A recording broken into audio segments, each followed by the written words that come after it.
दोस्तों, हर भाषा में कुछ शब्द ऐसे होते हैं जिन्हें इतनी ज्यादा बार गलत लिखा जा चुका होता है कि अगर कोई उनकी सही वर्तनी लिख दे तो लगता है इसी ने गलत लिखा होगा।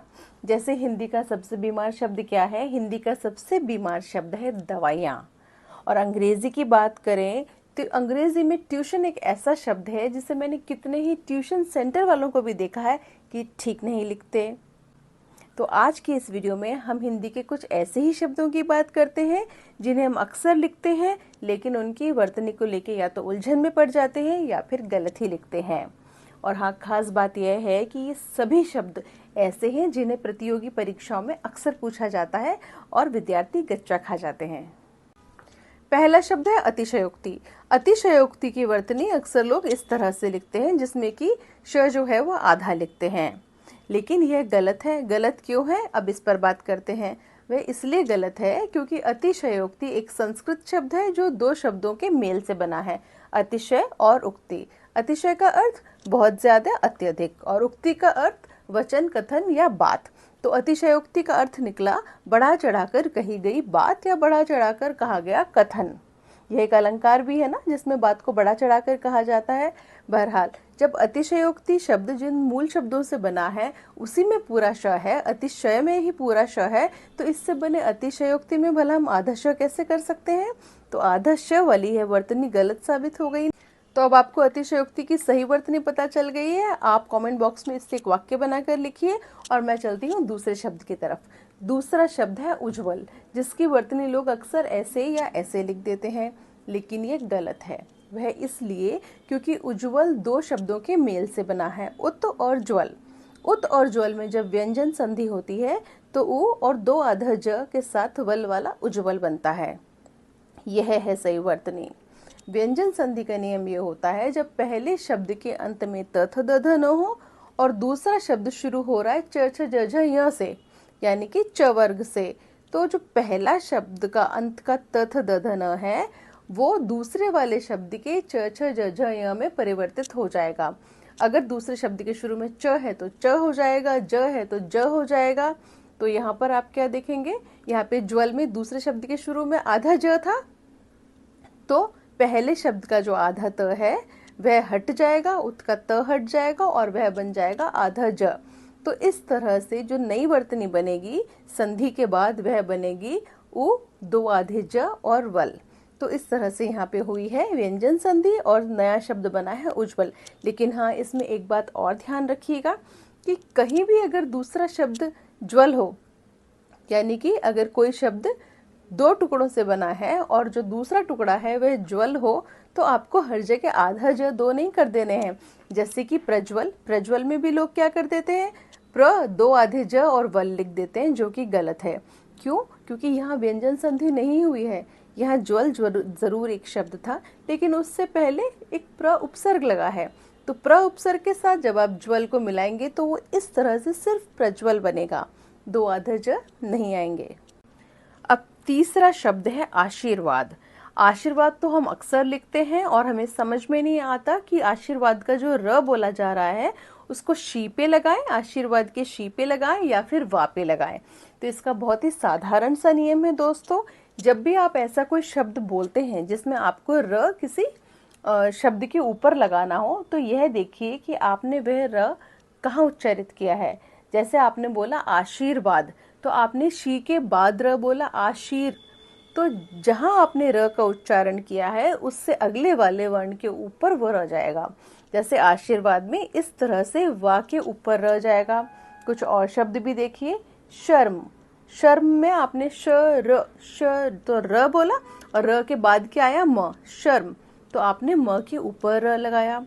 जैसे गर्व, आपने र बोला उसके बाद में व आया तो व के ऊपर आपने र लगाया। अब ऐसे कुछ शब्द आप कमेंट बॉक्स में लिखिए। और हाँ, ये जो र होता है यह अलग अलग वर्णों के साथ अलग अलग तरह से मिलता है। किसी के पैर में, कभी कहीं किसी शब्द के ऊपर, और कभी कभी तो री, पृथ्वी, गृह आदि शब्दों में अलग तरह से आता है। अगर आपको इसे लेकर भी कोई उलझन है तो आप कमेंट बॉक्स में लिखिएगा, मैं र के अलग अलग रूपों पर भी एक वीडियो बना दूंगी। अब शब्द नंबर 4 जो कि है श्रृंगार। श्रृंगार अधिकतर लोग ऐसे लिखते हैं, या फिर ऐसे लिखते हैं, जो कि दोनों ही गलत है। क्यों? इसके लिए आपको श से शलगम वाले श को समझना होगा। श से शलगम वाला श जो है उसके साथ दो तरह से र जुड़ता है। एक रात वाला र जुड़ता है और तब श से शलगम और रात वाला र जुड़ के इस तरह का एक संयुक्त वर्ण बनता है। दूसरा श से शलगम वाले श के साथ ऋषि वाला री जुड़ता है, जो कि एक स्वर है, और तब श का रूप बदलकर यह हो जाता है। तो दोनों स्थितियों में श के साथ र का संयोग हुआ है, लेकिन एक जगह व्यंजन र रात वाले र का संयोग हुआ है, दूसरी जगह स्वर री ऋषि वाले री का संयोग हुआ है। जब आप श्रृंगार की वर्तनी ऐसे लिखते हैं तब आप श के साथ में रात वाला र भी जोड़ देते हैं और ऋषि वाला री भी जोड़ देते हैं। क्या ये संभव है? एक ही वर्ण के साथ आप दो दो वर्ण कैसे जोड़ सकते हैं? इसलिए यह वर्तनी तो बिल्कुल गलत साबित हो गई। तो सही वर्तनी क्या है? सही वर्तनी आप बोलकर देखिए। आप बोलते हैं श्रृंगार। श्रृंगार, जहाँ भी ई की आवाज आती है र बोलते समय, वहां पर नीचे वाला र लगता है। जैसे पृथ्वी, तो आपने श्रृंगार बोला तो आप नीचे वाला री लगाएंगे, यानी यहाँ पे श के साथ में ऋषि वाले र का संयोग हुआ है, रात वाले र का नहीं। तो आपने समझा, जब शलगम वाले श के साथ रात वाले र का संयोग होगा तो श का रूप इस तरह से बदल जाएगा और तब शब्द बनेंगे श्रेष्ठ, श्रद्धा, श्राद्ध इत्यादि। और जब शलगम वाले श के साथ ऋषि वाले री का संयोग होगा तो उसका रूप इस तरह से बनेगा और तब शब्द बनेंगे श्रृंगार, श्रृगाल, श्रृंखला इत्यादि। अब शब्द number 5, last but not the least अंग्रेजी में, क्योंकि यह धन संपत्ति से जुड़ा शब्द है। शब्द है रुपया। जब हम रुपया लिखते हैं या रुपए लिखते हैं तो हमें दो स्तरों पर उलझन होती है। र पे छोटे ऊ की मात्रा लगाएं, यानी कि अंदर की तरफ घुमाकर लगाएं, या फिर र पे बड़े ऊ की मात्रा लगाएं, मात्रा बाहर की तरफ निकाल कर लगाएं।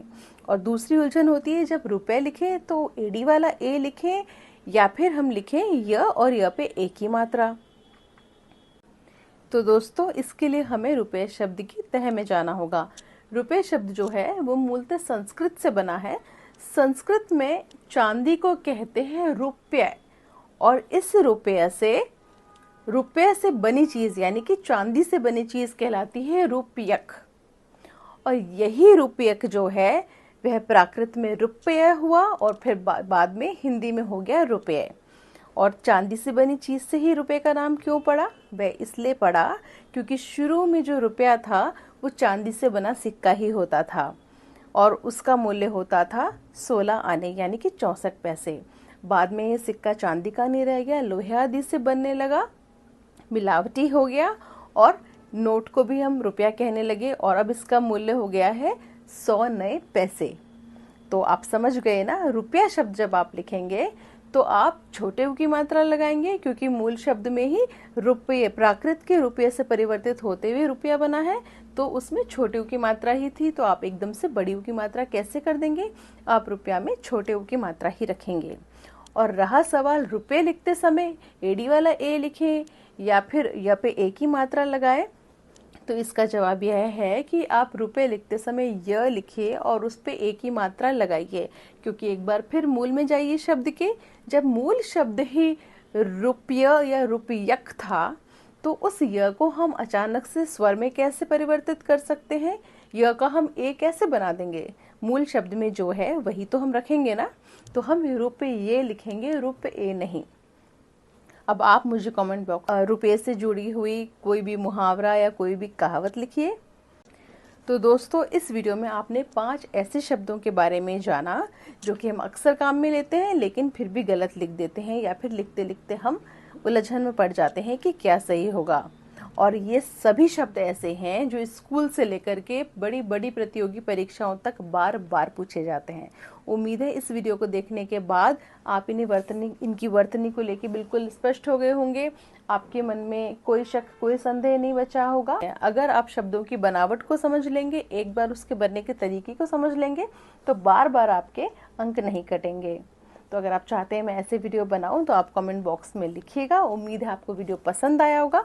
पसंद आया तो इसे लाइक कीजिएगा, शेयर कीजिएगा और चैनल को सब्सक्राइब ज़रूर कीजिएगा। धन्यवाद।